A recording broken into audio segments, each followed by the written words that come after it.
Salut tout le monde, c'est Étienne, agri-youtubeur, et on se retrouve aujourd'hui, on va parler pâturage, puisque je suis chez Jean-François et Coralie, et puis je vais les laisser se présenter, ça va être beaucoup plus simple. Donc bonjour à tous, donc Jean-François, j'ai 35 ans, donc je suis installé moi sur la ferme familiale depuis 2012, en bio depuis 2018, donc sur une surface de 170 hectares avec 90 vaches laitières. Bonjour également, donc moi c'est Coralie, donc je suis salariée sur l'exploitation avec Jean-François et donc depuis 2017.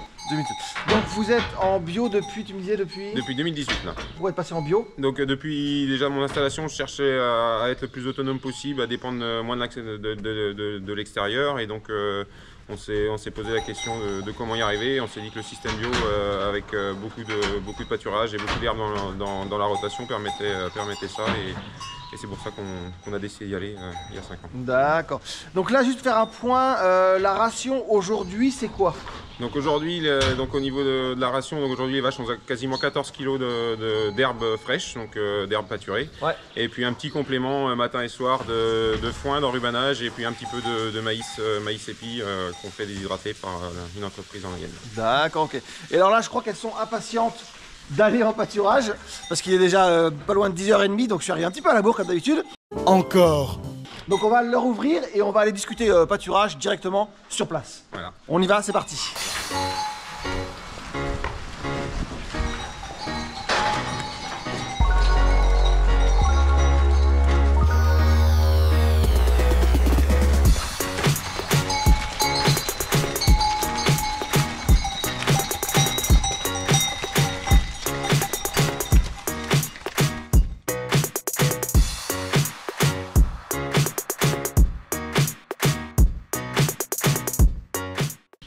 On va parler, comme on est là, un peu des chemins d'accès aux pâtures, sortie de bâtiment.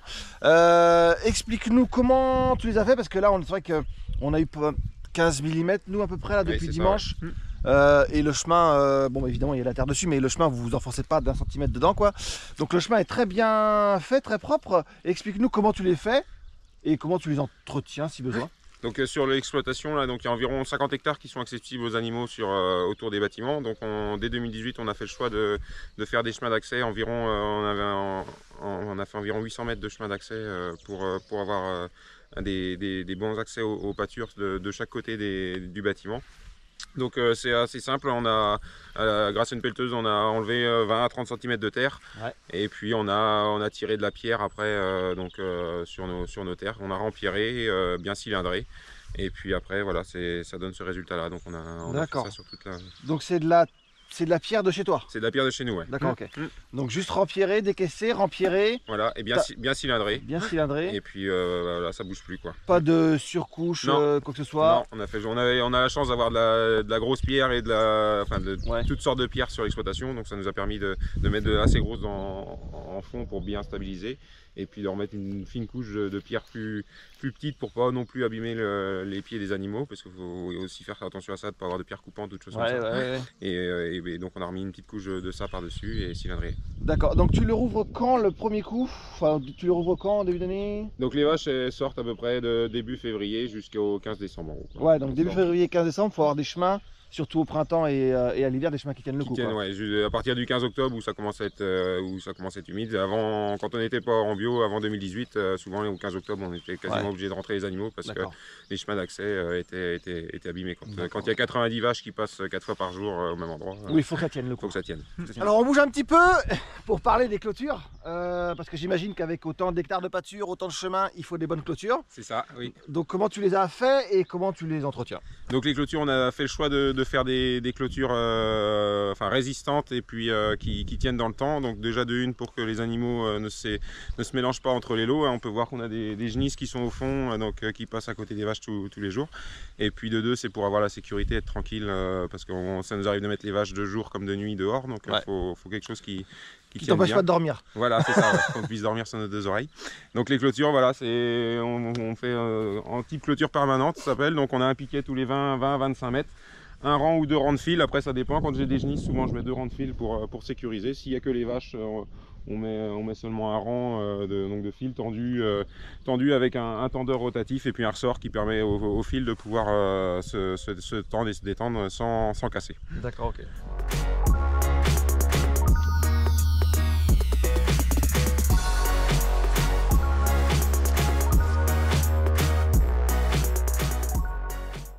on vient de rentrer dans la pâture et Jean-Paul est avec nous. Jean-Paul, vous l'avez déjà vu dans une vidéo. Salut. Bonjour, bonjour. Donc, diagnostic électrique géobiologique. Ouais, exactement. Vous l'avez vu dans une vidéo que j'avais fait avec Jean-Paul à la ferme, sur la ferme avec les clôtures. Là, on rentre dans la pâture, on vient de rentrer dans la pâture et on voit, il y a tout de suite un abreuvoir. Enfin, à 10 mètres, allez, à 10-15 mètres de l'entrée de la pâture, il y a un abreuvoir pour deux parcelles. Pour deux parcelles, donc, qui est traversé, entre guillemets, par une clôture électrique au-dessus de l'abreuvoir. Vous la voyez là, la clôture électrique.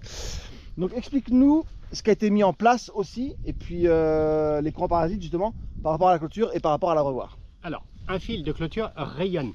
Là, on peut observer, à 1,50 m du fil, on voit les impulsions de clôture. Alors, donc forcément, que ce rayonnement apporte une charge électrique dans l'eau. D'accord. Et donc, l'astuce que Jean-François a mis en place, eh bien, c'est un tuyau plastique, un plymouth fendu, qui coupe le champ électrique. D'accord. Alors, ça réduit fortement le champ électrique. Et en plus, ce qu'il est nécessaire, c'est d'avoir un bac métallique avec des pieds qui descendent au sol afin de décharger le restant. Et sur un bac PVC, par exemple, ça n'aurait pas été bien, un bac PVC. Un bac PVC va retenir le champ électrique. Voilà, d'accord, ok. Hein. Et par le flotteur, c'est comme ça qu'on peut retrouver des impulsions de clôture jusqu'à la salle de traite, jusqu'au robot, par une induction qui se fait au niveau des parcelles. D'accord, ok.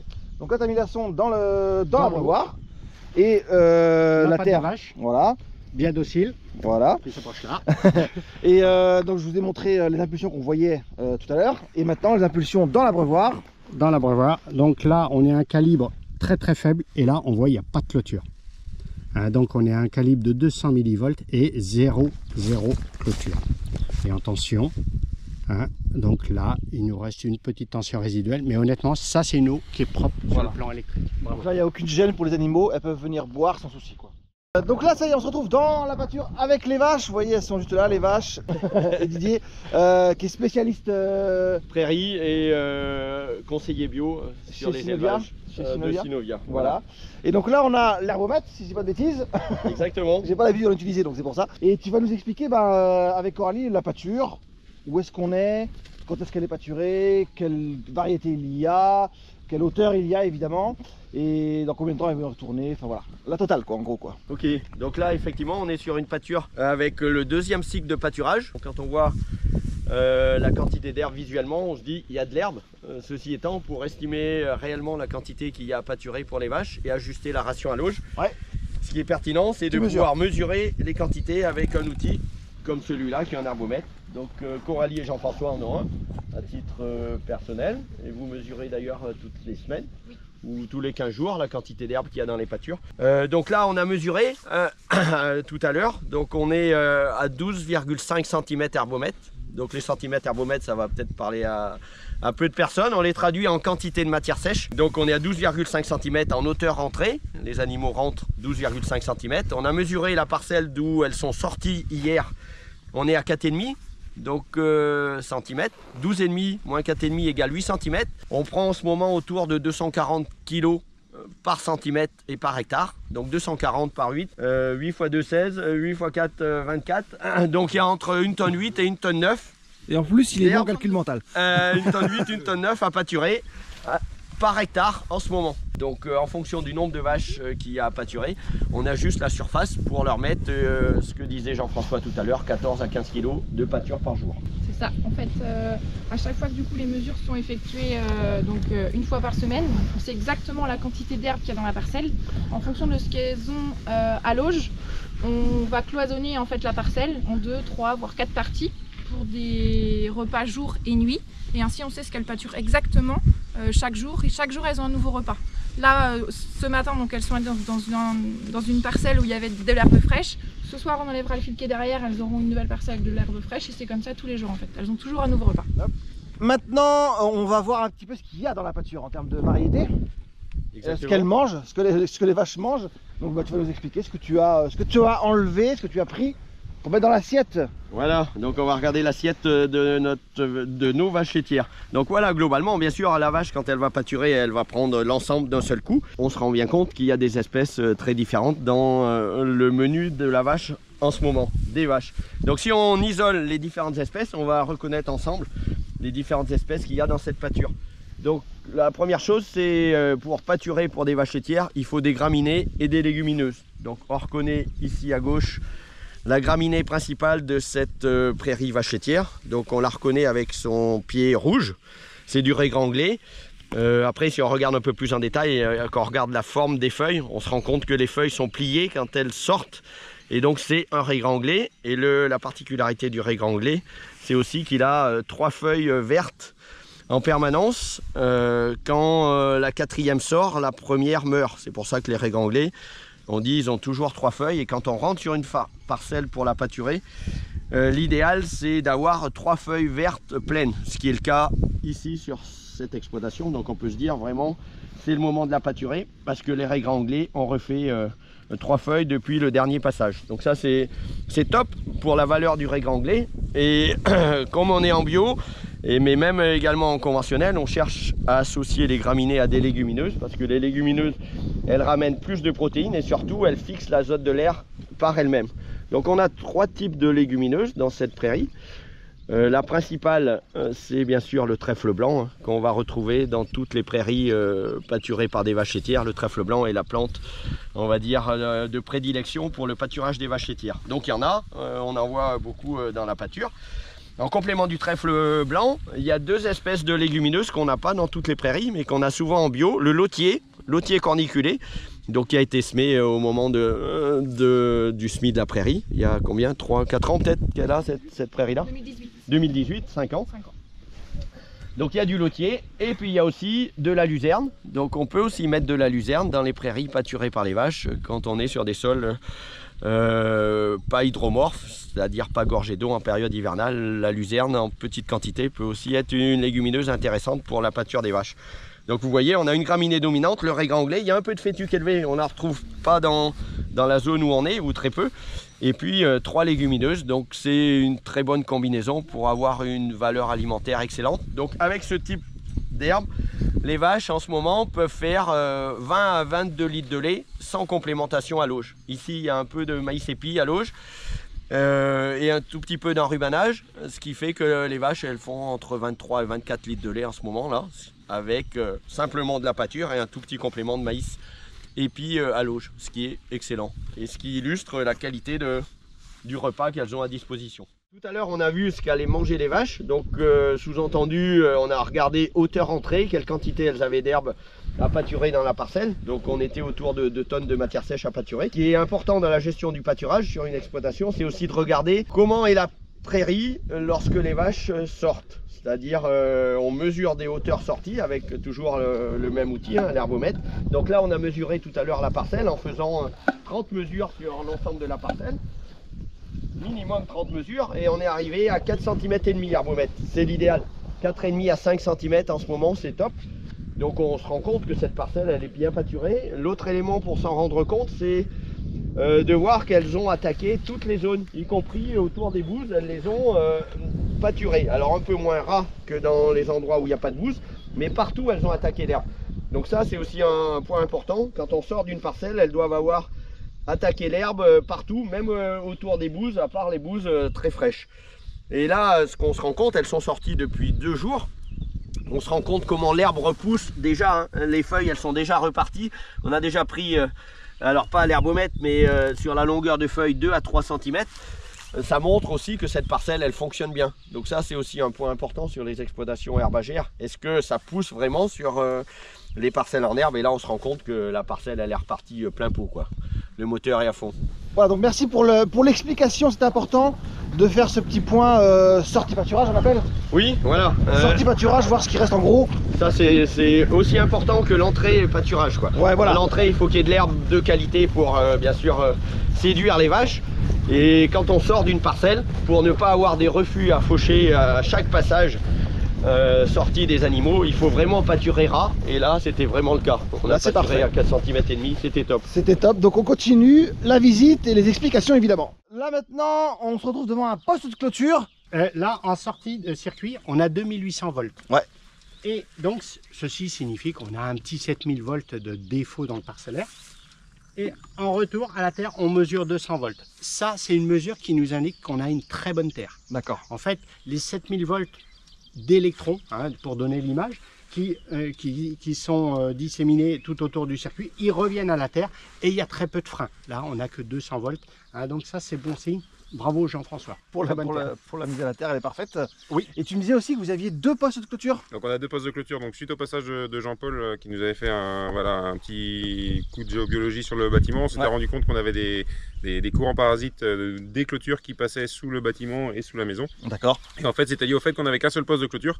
Et donc tous les électrons libres qui étaient perdus et qui revenaient dans le poste passaient sous le bâtiment et sous la maison. Donc on a, suite à ça, on a fait le choix d'installer 2 clôtures, donc une de chaque côté des bâtiments, avec donc cette partie parcellaire plus au nord qui est alimentée par celui-là, et toute la partie où on était tout à l'heure, donc alimentée sur un autre électrificateur.